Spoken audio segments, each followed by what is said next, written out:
राज्यभरामध्ये विविध ठिकाणी कर्जमाफीत गोंधळ असल्याच्या तक्रारी समोर येत आहेत। याबाबत शरद पवार आणि आमदार रोहित पवारांनी प्रतिक्रिया दिली आहे, तर कृषी मंत्री दत्तात्रय भरणे यांनी या संदर्भात स्पष्टीकरण दिले आहे।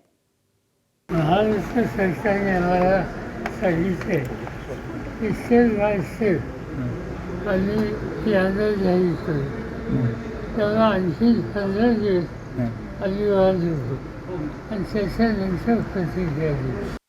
विधिमंडळामध्ये दिलेला शब्द जर सरकार आणि ते सुद्धा मुख्यमंत्री पाळत नसतील तर हे खूप मोठा विषय आहे आणि खूप मोठी गोष्ट आहे। त्यामुळे याचं जर तसं झालं असेल तर ते चुकीचं आहे। आम्ही याच्यात खोलात जाऊ आणि त्या सर्व शेतकऱ्यांसाठी परत एकदा जर आंदोलन उभं करायचं झालं तर नक्कीच या महिन्या अखेरेपर्यंत आम्ही थांबू, पण त्यानंतर आम्ही थांबणार नाही। शेतकऱ्यांना घेऊन खूप मोठं आंदोलन लागलं तर आम्ही विदर्भात एक मोठं आंदोलन पुढच्या काही दिवसांमध्ये 100% त्या ठिकाणी करू, जर या अडचणी सुटल्या नाहीत तर।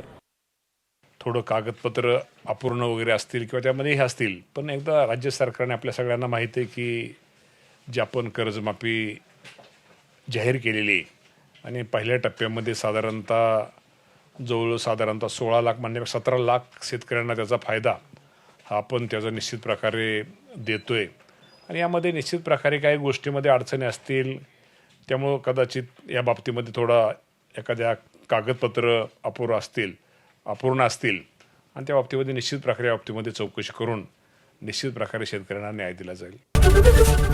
एबीपी माझा, उघडा डोळे बघा नीट।